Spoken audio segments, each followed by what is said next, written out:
You've got to treat this like the priority that it is because your thought leadership brand depends on it. And if your writing isn't on your calendar, you're not making it a priority. And so one of the things that I teach my clients to do is to eat the frog. That means do the thing that you don't want to do first.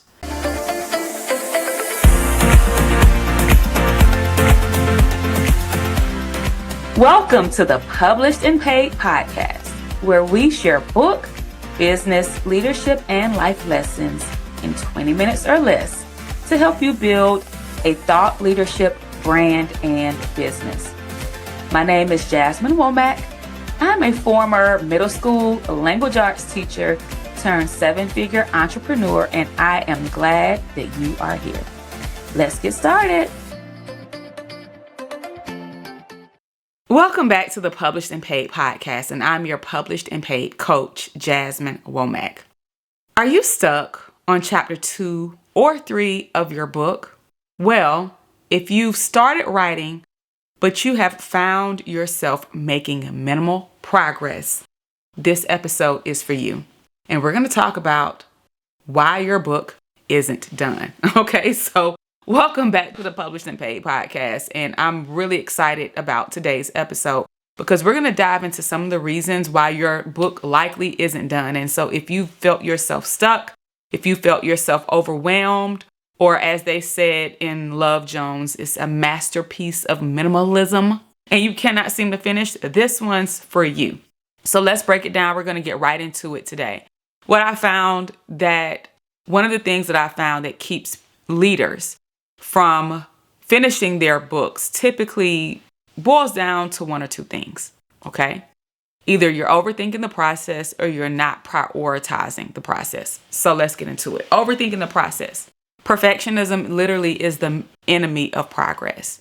So if you find yourself writing and then you go back and you're editing as you write, you're literally looking over every sentence and rereading and critiquing and criticizing every single paragraph, and you find yourself obsessing literally over every word, every line, every chapter, it is going to create writer's block. You have to remember that your first draft is not your final draft. It's not. Your first draft is called a rough draft, and it's supposed to be rough. The purpose of your first draft is to get your initial ideas, your initial stories, your initial strategies and tips and techniques out onto paper. Yes, you're going to make sure it's organized. Yes, it's going to be cleaned up, but that's why we go through an editing process. When you're writing your first draft, it is not time for you to edit. It is time for you to write. So you literally have to block out the noise. You've got to block out that urge that is just, that's gnawing at you to go back and reread it and reread it and reread it. And you have to keep going. Your final draft will exist. It's just not time for it to exist while you are writing the first draft, okay? So you're going to write now and edit later, all right? The second reason why your book likely isn't done yet is because you don't have a clear plan. And I find this with people who try to take more of the creative route. You just want to sit down and you write in journals and you write in notebooks and you put notes in your phone, but there's no clear structure. There's no clear plan. You have a very basic brain dump outline of things that you want to write about in your book, but it's still very unstructured. Like you don't know what you want to write about where. You don't know where it's going to go in the book. You don't really have a structure around your chapters. And so, listen, without a roadmap, it's going to be very easy for you to get lost. And so that's why the very first thing that we're doing at the 7-Figure Bestseller Summit on Saturday, July 12th, is creating your signature book blueprint. This is your roadmap, okay? So your roadmap isn't just limited to the content that you're going to write. It's also making sure that you prioritize this in your life so that you can finish your writing schedule, creating milestones, right?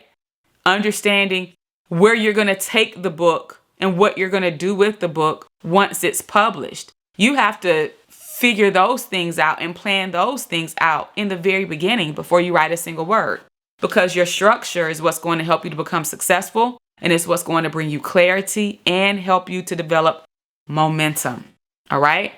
Number 3, waiting for inspiration. When you're writing your signature book, it's going to require more than for you to be inspired. You're going to have to be disciplined. That's that big D word, disciplined. You cannot wait for inspiration. You cannot wait to feel motivated. Chances are there are going to be some times when you're not motivated. I'm not motivated to work out every day. I'm not motivated to eat differently than my family. But I have to tap into the discipline when my internal motivation is not there. So inspiration is great, but inspiration is unreliable. And so writing is going to require you to be disciplined because it's not limited to you feeling creative or a creative moment. So this means that you've got to commit to showing up even when you don't feel like it. You can't, and you also cannot put writing your book or working on your book as the last task to complete of your list of to-dos, or you're never going to get it done.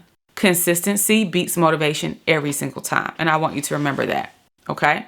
Number 4, you may have I've known people that have written entire books and stopped because of this. Literally did not move forward in the publishing, did not market it. They have a whole entire manuscript done and they didn't move forward with it because they were fearful of being judged.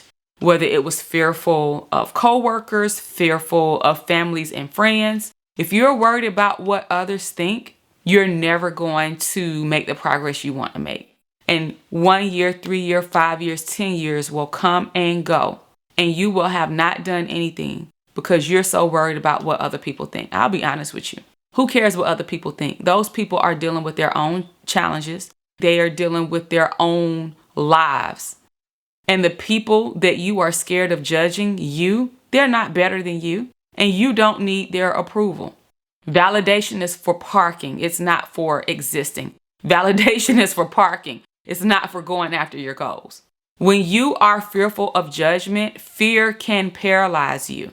So this is when you have to step into your authority, your internal authority. You've got to step into your expertise. And you got to understand that there is an audience waiting for you to show up. So you've got to focus your writing for the people that you can help to achieve breakthroughs, not the people that's trying to hold you back. Number 5, you've been trying to do it alone. Yes, writing can be isolating at times. It's going to require you to get in a space where you can just focus on that, right? It can be isolating at times, but it doesn't have to be isolating. So you can get an accountability partner. You can join a community of other authors, speakers, and coaches, such as what we're going to create at the 7-Figure Bestseller Summit. And you can hire a coach, okay? Having the support with writing and having a blueprint laid out for you, and also being able to be inspired by others who've done successfully what you're trying to do makes a huge difference. The 6th reason why your book isn't done yet is because you are not prioritizing it. You likely have 1,000,001 things going, and I'm going to be honest with you. If you allow it to be, there's always going to be something that feels or that seems more important or more pressing, right? Writing your signature book can be the absolute best thing that you do for yourself, for your life, and for your business. And what I find is that one of the reasons people tend to put it off is because they want an immediate payout, but nothing is going to give you an immediate payout. However, having a signature book can give you long-term payoff, much more quicker than any other strategy or any other thing that you try to create. You guys, I still sell books on autopilot. From my first book that was released 9 years ago, from my second book that was released 7 years ago, from my third book that was released 4 or 5 years ago. And I'm working on 2 more books. One of them is my dissertation for school. And the other one is an industry leading book. Okay. You've got to treat this like the priority that it is, because your thought leadership brand depends on it. And if your writing isn't on your calendar, you're not making it a priority. And so one of the things that I teach my clients to do is to eat the frog. That means do the thing that you don't want to do first. This might require you to get up a little bit earlier than you normally get up. It might require you to stay up a little bit later. This might require you to shift some things around on your schedule, especially on the weekends. Like, for instance, I'm in a season where my children are student athletes. My son plays basketball. My daughter plays volleyball and is a cheerleader. I know that I'm not getting anything done in the afternoons because why? I'm going to be at practice. I'm going to be at games. So anything that's going to require me to think or that's going to require me to focus, it has to be done early in the morning. So I've already adjusted my schedule to get up an hour earlier at 4 a.m., literally so I can focus on doing the thing and so that I can stay on track and meet my goals when I want to meet them. So you've got to block out time. That doesn't mean it's going to feel convenient. That doesn't mean it's going to be easy, but you got to block out the time. Know that it's for a season. It's not for a lifetime. And you've got to protect that time. And when I say protect that time, that means you don't let anything or anybody come in the way of you doing that. Don't allow anything else to take priority. Don't allow anything else to take precedence. That's your priority for the season until you get it done. And once you're done writing and editing, and you launch your book, you can go on to your next thing. And now you can put your focus on promoting the book while you're also doing other things to grow in your business, okay? And the seventh reason why your book isn't done yet literally could be because you're burnt out. If you've been going with burning both ends of the candle, chances are you don't even have the mental or creative capacity to focus when you try to sit down and focus.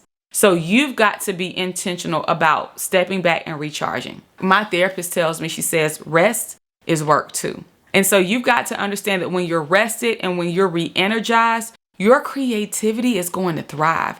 Your creativity is going to go through the roof. So take a step back, get some rest, get off the phone, turn off the TV, give your mind rest, give your spirit rest, give your body some rest, and become energized. And take care of yourself so that you can actually deliver the content that God has placed on the inside of you to deliver. Although your book might not be done yet, it can be. And let me tell you this, even if you found yourself struggling to write your book for months or even years, your book can be done in the next 12 weeks. You've got to start small, you've got to stay consistent, and you've got to remember why you started the journey. And if you're looking for strategy, if you're looking for a community, if you're looking for a method to help you get from A to Z and map out your book and your 6- and 7-figure business from A to Z, then I want to see you at the 7-Figure Bestseller Summit. This is a one-day live event for experts and entrepreneurs who are ready to amplify their visibility, expand their credibility, and write their signature book. Okay? And so I want to see you in Alpharetta, Georgia. That's North Atlanta, about 30 to 45 minutes north of Hartsfield-Jackson International Airport, Saturday, July 12th, 2025. You can click the show notes below, or you can visit www.7figurebestseller.com to secure your ticket before prices increase, and I will see you there.